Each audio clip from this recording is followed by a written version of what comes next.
ओम शांति। विधि का आधार है श्रेष्ठ वृत्ति।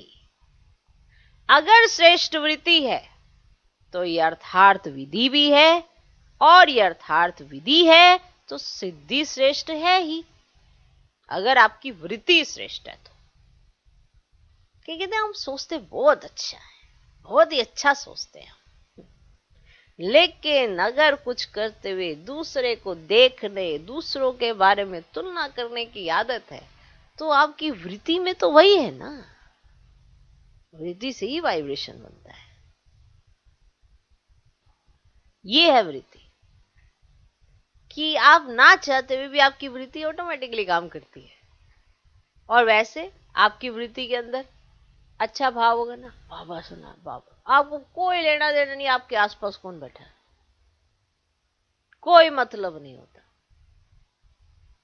आपकी वृत्ति सबके प्रति भाई भाई की है।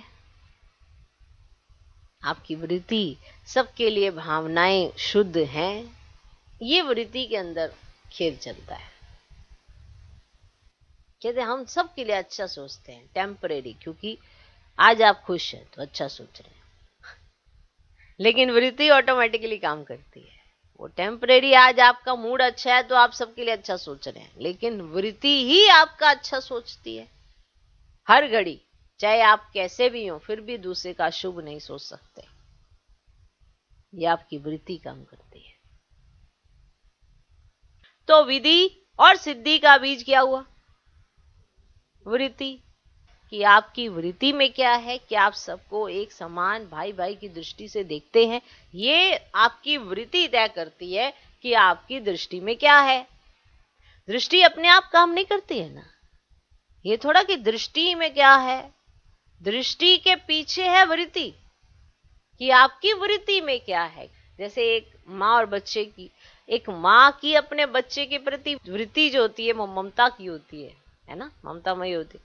तो उसकी वृत्ति में वो बच्चा चाहे कितना भी बड़ा हो जाए तो भावना एक सेम रहती है। वो उसकी वृत्ति में है कि मेरा बच्चा है। एक अलग तरह का लगाव होता है। वो चाहे कितना बूढ़ा भी हो जाए, माँ भी बूढ़ी वो भी बूढ़ा, फिर भी उसकी वृत्ति में जो एक स्नेह है वो एक अलग है। अब ये उसकी वृत्ति का स्नेह है, समझा। अब इसी तरह से भाई भाई का होता है। अब हमें पक्का करना है भाई भाई की वृत्ति, कि आपकी वृत्ति सबके प्रति, लौकिकता में तो आप किसी के लिए अच्छी भावना रख लेते हो, लेकिन अलौकिकता में सबके प्रति कोई आपसे अच्छा बात कर रहा है, अच्छी, आप अच्छा सोच रहे हो उसके बारे में, ये तो नॉर्मल सी बात है। पर आपकी वृत्ति सबके लिए अशुद्ध सोच ही नहीं पाती है। ये है श्रेष्ठ वृत्ति। लाख कोई आपके लिए बुरा सोचे लेकिन आपकी वृत्ति किसी के लिए अशुभ नहीं सोच रही है। अब ये है आपकी श्रेष्ठ वृत्ति। इस पर मेहनत करनी होती है। ये बहुत मेहनत का काम है, क्योंकि कोई आपको बुरा बोले आपको तब भी बुरा ना लगे, क्योंकि बुद्धि में आपके ड्रामा भी होना चाहिए, चीजें भी होनी चाहिए जो भगवान ने आपको कही है, तब जाके आपकी एक वृत्ति बनती है ना। वृत्ति माना आपके अंदर का स्वयं का वातावरण जो आपको संतुष्ट या असंतुष्ट करता है, जो आपको खुश या दुखी करता है। क्योंकि आपका अंदर भी तो अपना भी एक चिंतन है ना। अब जैसे मान लो सारी दुनिया में भ्रष्टाचार बढ़ रहा है, लेकिन आप फिर भी भ्रष्टाचार नहीं कर पाते हैं, तो ये आपकी वृत्ति है जो वो काम करने ही नहीं देगी। अगर बाई चांस आपने किसी के प्रभाव में आके कर भी लिया तो भी आप असंतुष्ट ही हैं, क्योंकि आपकी वृत्ति भ्रष्ट होने का है ही नहीं उसके अंदर। तो ये चीज होती है। हाँ, नेचर, स्वभाव तो टेम्परेरी चेंज होती रहती है, वृत्ति नहीं बदलती। इसीलिए बाबा कहते हैं वृत्ति बनाओ भाई भाई की, भाई भाई की वृत्ति। जब हम भाई भाई की वृत्ति रखते हैं तभी तो दूसरे को एकदम अदृष्टि से भी, भले वो कोई भी हो, सेम भाव रख पाते हैं। ये वृत्ति, ये दृष्टि, फिर सृष्टि, ये सब अर्थ है इसका।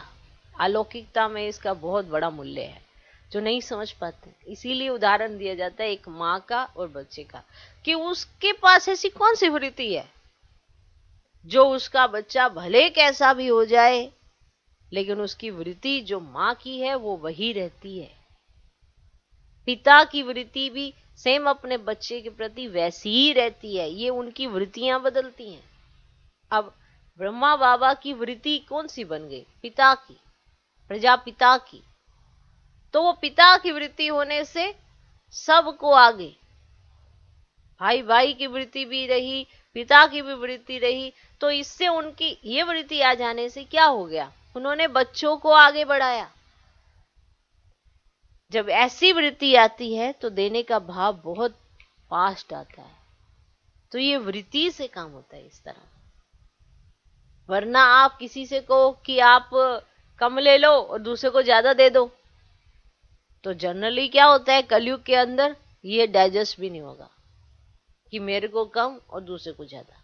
लेकिन अगर आपकी वृत्ति अच्छी है ना, तो आप दूसरे को देकर ज्यादा खुश हो जाएंगे, क्योंकि आपकी वृत्ति में है देने की भावना। तो इसलिए आपको ज्यादा संतुष्टता मिलती है लेने से। तो जो बाबा वृत्ति चाहते हैं इस समय, वो है भाई भाई की।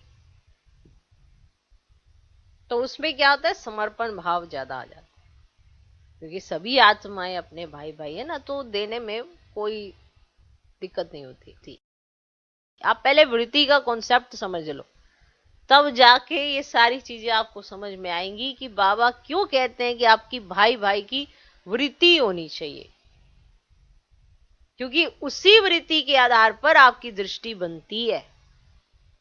तो अभी हम आत्माओं को क्या बाबा कर रहे हैं, माता पिता एक और हम सब आत्माएं, जितनी भी अनेक आत्माएं हैं, सबकी अंदर की वृत्ति क्या होनी चाहिए, भाई भाई की। तो ये वृत्ति का कॉन्सेप्ट समझ लो, तब दृष्टि समझ आएगी, तब ये सृष्टि समझ में आएगी। ओके। तो विधि का आधार है श्रेष्ठ वृत्ति। अगर श्रेष्ठ वृत्ति है तो यथार्थ विधि भी है, और यथार्थ विधि है तो सिद्धि श्रेष्ठ है ही है। ओम शांति।